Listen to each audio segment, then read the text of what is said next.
Kate Jensen, student number 30104299. The curriculum statement that I've chosen to base my assignment around for social education and humanities is Histories Level 3 and 4. In these levels, the students will discover the history and difference in their community and the celebrations and commemorations, symbols and emblems to Australians and others.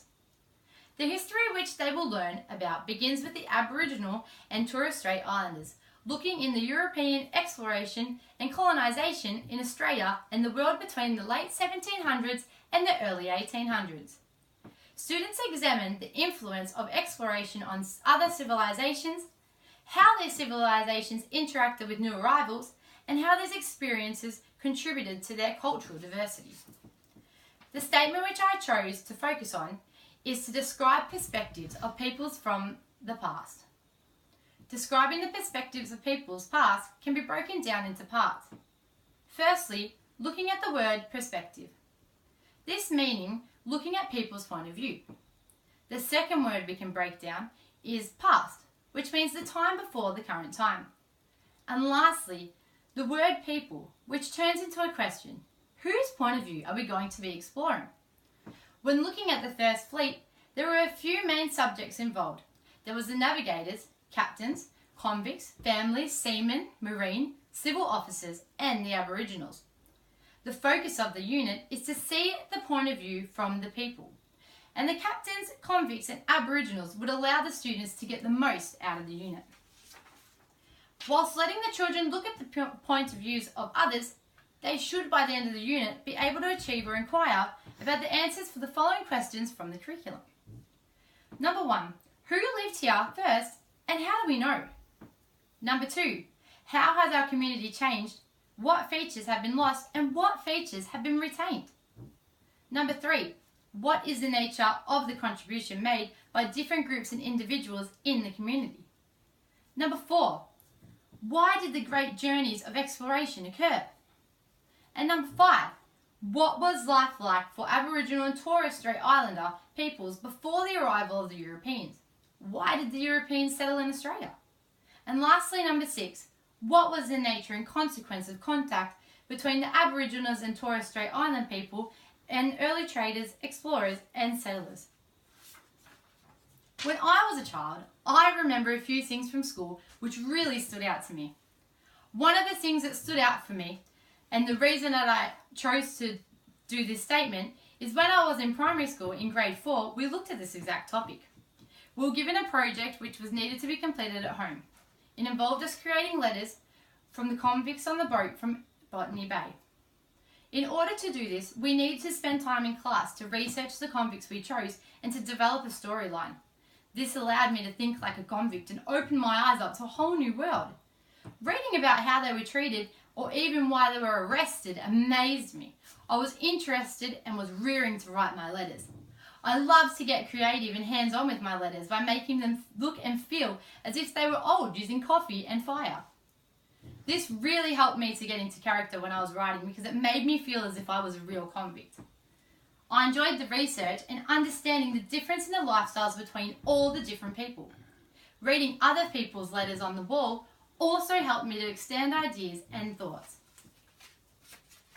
By doing activities such as letters, it helped me to develop into someone who has the ability to walk in their shoes and think about how someone else is feeling. It also showed me that even though people were in the same situation, the way that the individuals think can be viewed very differently.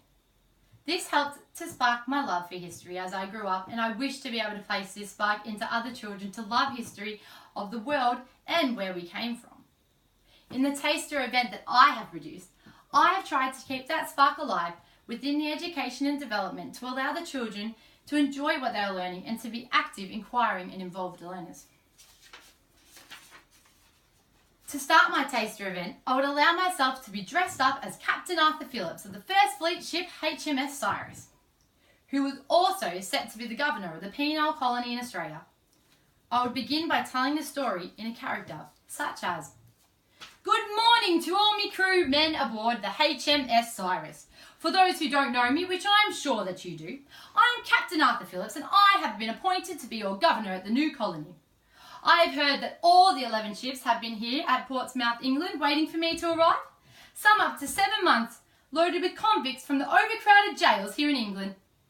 Captain James Cook discovered a land they call Australia, which is the land beyond the seas. Well, young lass, yes, you in the front row, do you know what happened to me? I have requested for quality tradesmen, materials and tools to help us build up the colony, but I got denied. So now I'm going to be stuck with convicts who are only common thieves. Don't you think that's disastrous? Oh well, 8 months on our voyage and it's only the 13th of May, 1787. Hopefully our travels won't be too bad and we'll all go to plan when we arrive. I would then use these as backdrops to show the children what part of the story we're up to. Leading us on to our next one, which is on the ship.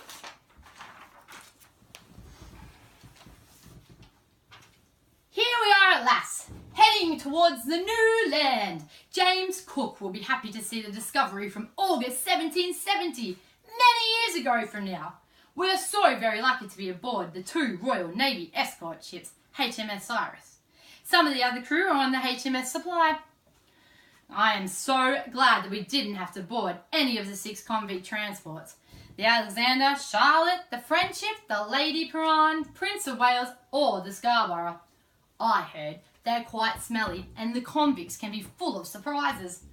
The Alexander has already been ill and many of the convicts are carrying diseases. It's been like that since we left. They need to clean and burn the carriages. Yep, off you go then. What are you laughing at? You can go help too. Go scrub and burn the diseases away. Go take that small boat over there. Yep, and begin to row. Move your arms just like that. Come on. Oh, yes, you over there. Did you hear what happened to the Scarborough? I heard that 2 convicts tried to take control of the vessel. Well, I was lucky that our men were onto it before they took charge.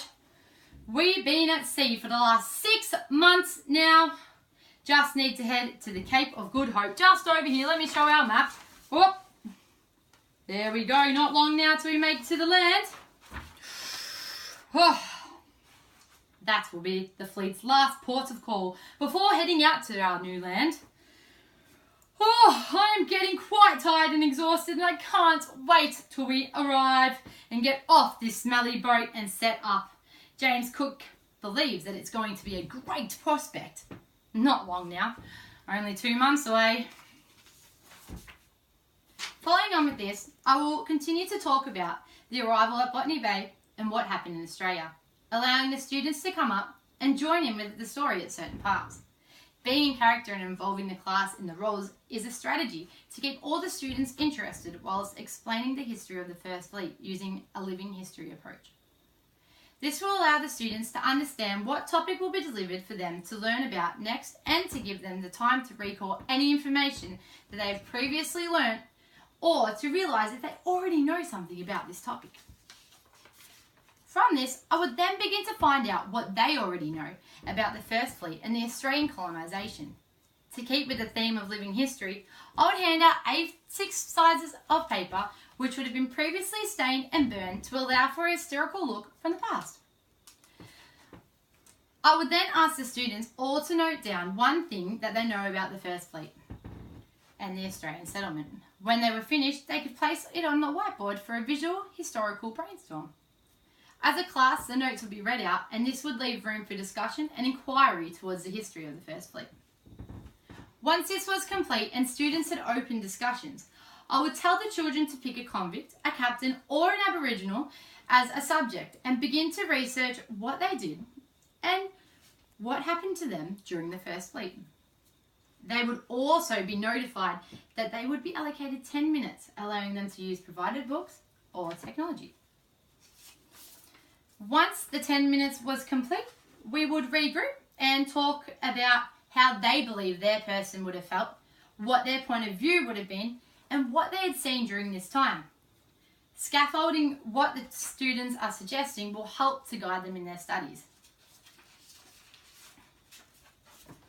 I would then explain that their task for the rest of the lesson and for the next week is to complete 5 diary entries coming from the point of view of the person that they just researched. and they can be as creative with the decorating as they like. As the last task and as Captain Phillips, we would write a diary entry on the board as a group to help aid the students to understand what they were to achieve in writing the diary entries. After this was complete and they seemed to be able to understand the task, they would then be sent off to begin researching their person's point of view and to begin their diary entries. I chose to create my taster lesson in the form of what I call living history to help the children get into character, understand, and to feel the point of view of a person from the past. By involving them and making it interesting to them, the children are more likely to respond positively and be willing to be involved. As well, by showing the children my own passion in the topic and allowing them to see my enjoyment and effort in the historical subject, it helps them to become enthusiastic about learning this history also. As Ruth Reynolds, the author of Teaching Humanities Social Science, said, having a good pedagogy in teaching is about knowing why you are teaching, making a difference in their lives, looking deeper at the topic, and using appropriate teaching skills. Through this topic, it helps the students to look deeper into why people act the way they did in the past, to become more aware of others, and to learn the history of our own history and heritage. Thank you.